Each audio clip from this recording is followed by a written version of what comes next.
y vamos a hablar del área de la salud en estos minutos. La telemedicina existe hace varias décadas ya, pero tuvo un crecimiento explosivo desde el inicio de la pandemia del COVID-19 y en ese marco en Deloitte realizaron un estudio sobre el futuro de la salud en Chile y para hablar de sus resultados nos acompaña Antonio Martínez, socio líder del área de vida, ciencia y servicios de salud de Deloitte Chile. Antonio, gracias por acompañarnos hoy en Pauta de Negocios. Muy buenos días. Por nada, muy buenos días. Antonio, ¿qué cambios estaban percibiendo en la industria y qué los impulsó a realizar este estudio sobre el futuro de la medicina? Bueno, yo creo que por todos es sabido precisamente que el COVID ha venido acelerando el desarrollo de los servicios digitales, los servicios virtuales, y nosotros tomamos una decisión de hacer este análisis porque en general hemos visto muchos estudios que se enfocan en los pacientes, algunos estudios en los médicos, y tomamos una decisión de contrastar las opiniones y las percepciones que tienen pacientes y profesionales clínicos sobre el futuro de la salud y sobre los servicios de salud digitales en general, los servicios virtuales.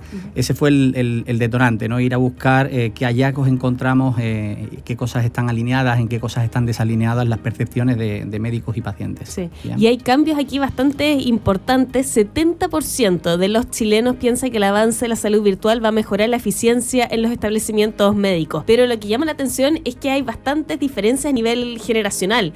¿Qué perciben ustedes en el estudio? Bueno, definitivamente cuando las personas mayores tienen una percepción de la tecnología distinta que las personas más jóvenes y efectivamente ocurrió un hallazgo que las personas mayores interpretan que el efecto que puede tener en términos de eficiencia no necesariamente es tan alto al que tenemos las personas más jóvenes, ¿no? Yo creo que eso es un efecto bien relevante. Creo que si hubiésemos hecho este estudio en tiempos pre-pandemia, los indicadores habrían salido más bajos. Bien. Se demostró, sobre todo con el auge de las teleconsultas, el cómo los servicios finalmente pueden ser mucho más efectivos, no tan necesario ir a una clínica o a un hospital para situaciones de salud menor.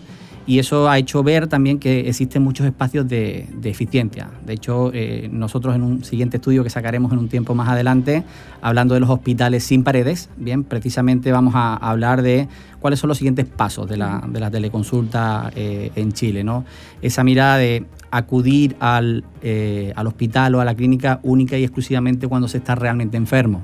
Claro. Bien, y acercar más los servicios de salud digitales a las casas, modelos más de prevención, modelos más de bienestar, mucho más eficaces, más eficientes, más cercanos a las personas, bien, mejorando el acceso a la salud y también, por qué no decirlo, un poquito más respetuosos con el medio ambiente, ¿no? Reduciendo desplazamientos y demás, ¿no? Claro, todo eso, lo que nos mencionas, también implica un cambio en el modelo de administración, en el modelo de negocio del sector de la salud. Y en el primer estudio en el que estábamos hablando recién sobre el futuro de la salud, se registra que los profesionales indican que 34% de los tratamientos y de las consultas de los pacientes son posibles realizar de forma remota. ¿Qué significa esto para las organizaciones? O sea, yo creo que es un mensaje potente, es un mensaje de apertura. Es decir, hoy día los profesionales reconocen que casi el 35% de su trabajo efectivamente lo podrían realizar, o de su tratamiento lo podrían realizar de manera remota. Entonces, si pensamos en acercarnos a ese 35%, los espacios de eficiencia son tremendos. Eso considerando que estamos en un país donde la infraestructura público y privada hospitalaria no es suficiente para atender la demanda, definitivamente creemos que es un camino que merece la pena explorar, bien, porque nos abre espacios para reducir una ya cargada lista de espera y efectivamente generar mayor resultado en la población. Sí, bueno, y ya está ocurriendo, o sea, ya estamos yendo para allá, pero al ser un sistema nuevo genera también muchísimas dudas, que es una materia que ustedes también ahondan en el estudio. ¿Cuál fue la principal duda que genera la telemedicina que rescatan ustedes? Son distintas, ¿no? Yo diría que hay una principal duda respecto a cómo va a cambiar mi trabajo, sobre todo desde la mirada de los profesionales, los médicos, ¿no? De hecho, ahí detectamos uno de los mayores desalineamientos, ¿no?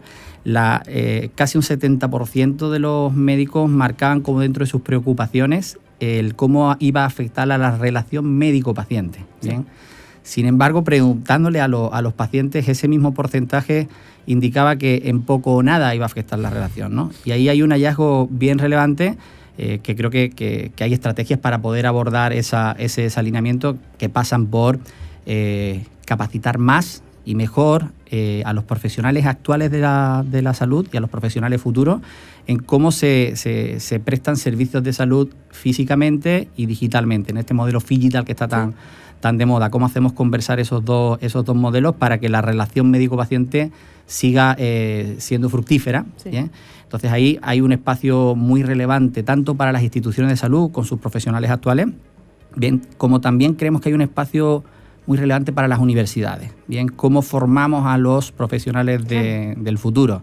Hay innovaciones interesantes en Chile en particular, con hospitales de simulación que están formando a los futuros médicos, enfermeras y demás, los están formando en espacios de atención física y virtual, ¿no? Sí. Y ahí no solamente es el uso de la tecnología, es cómo me dirijo al paciente, cómo voy a tomar nota electrónicamente de la atención. Entonces, toda esa interacción, todo ese modelo digital, creemos que es algo que va a tener mucho empuje en los siguientes años. Sí, lo tenemos muy interiorizado ya el tema de la telemedicina, pero ¿qué tan esencial es para el futuro de la salud?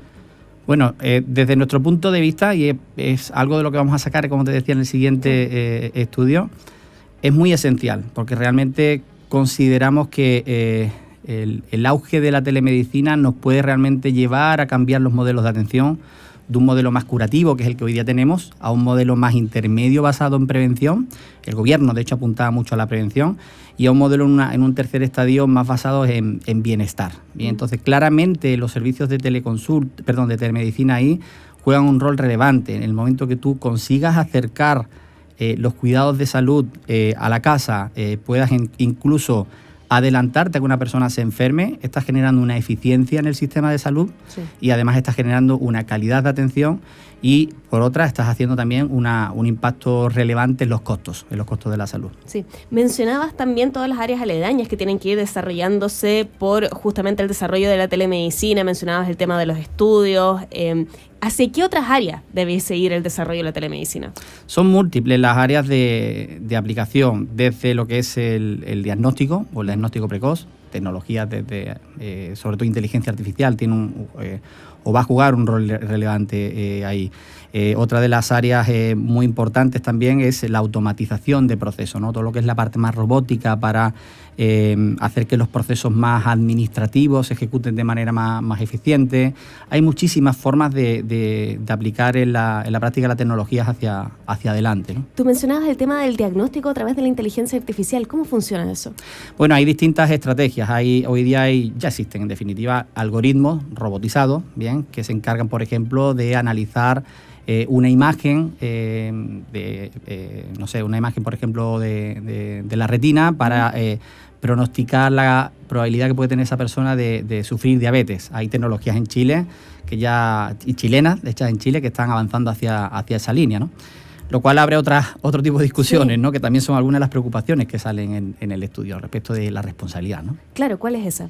Bueno, ahí, por ejemplo, creo que la primera y segunda preocupación que tenían tanto pacientes como médicos era sobre la responsabilidad en el uso de las tecnologías, ¿no?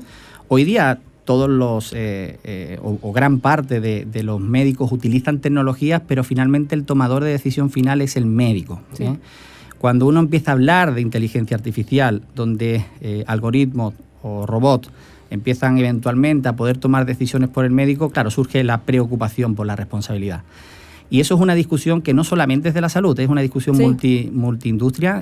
Allá por el año 2017, precisamente en el Parlamento Europeo, sacaron una resolución alrededor de esto, donde se empezaba a discutir sobre la posibilidad de crear personalidad jurídica, bien, en contextos de inteligencia artificial, una personalidad jurídica vinculada a los robots, bien, con el objetivo de delimitar responsabilidades a robots complejos, ¿verdad? Y asignarle la responsabilidad en la toma de decisión. Y de crear fondos de compensación para cubrir los daños que pudieran ocasionar. Hay otras corrientes que están en contra de esto porque dicen que permitiría a los dueños de estos robots, a los dueños de estas tecnologías, zafarse un poco de la responsabilidad. Pero es un gran debate finalmente. Sí. ¿Quién es el responsable? ¿Es el humano que diseñó el robot? ¿Es el grupo de personas que le enseñaron? es la propia tecnología en sí. Entonces yo creo que es un debate que sin duda va a acelerarse en los próximos años, porque la proliferación de esta tecnología en la salud y en otras industrias está aumentando. Sí, efectivamente, y es importante tener ese debate también a tiempo. Por eso mismo te agradecemos también que nos hayas acompañado en Pauta de Negocio. Escuchaban a Antonio Martínez, socio líder del área de Vida, Ciencia y Servicios de Salud de Deloitte Chile. Gracias por habernos acompañado aquí en Pauta de Negocio. Muchas gracias, que tenga buen día. Igual, chao. Chao.